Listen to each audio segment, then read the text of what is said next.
type of girl a nigga wish he had. She the type that if you get her, you can find. She get whatever she want. She get that no say no word.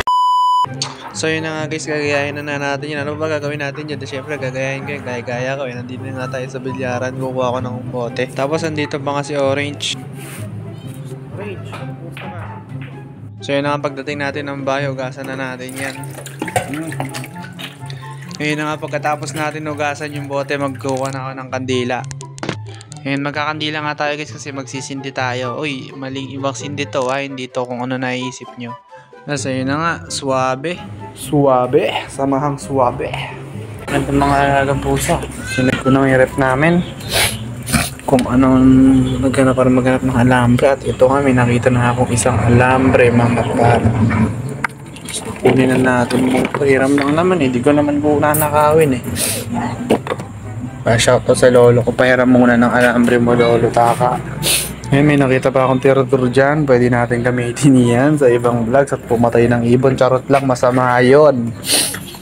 Masama pala yun guys. So ito na nga, nakuha ko na yung aking alambre. Ay, para si lolo taka. Si lolo taka. Ngayon mga chicks. Uy. So yun na nga, magsindi na tayo. Takin na happy birthday talaga man.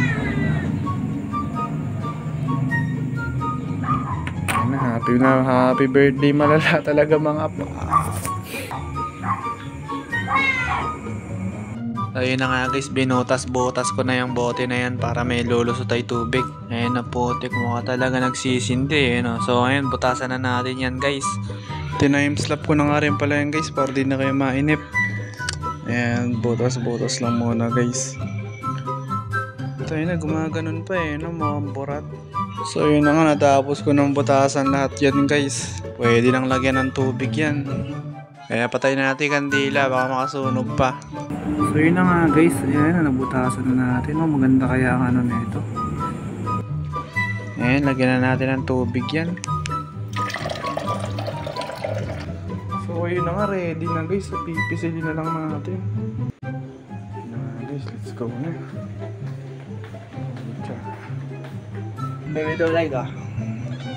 Meow. Meow ka. Meow. Nakita mo sarili mo doon, ay? Yun na nga guys, nandito na tayo sa setup. Ito na yung cellphone, naka-setup na yun guys. I-film na lang natin. So yun na nga, ito na yung first try ko. Sana naman maayos kahit pa paano.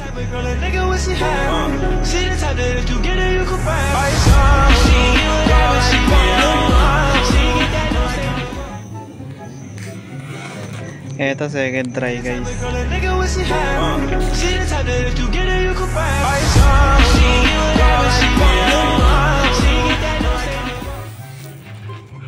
Yun na yun guys, comment nyo na lang kung gusto nyo ng part 2 na mas maganda gagawan ko.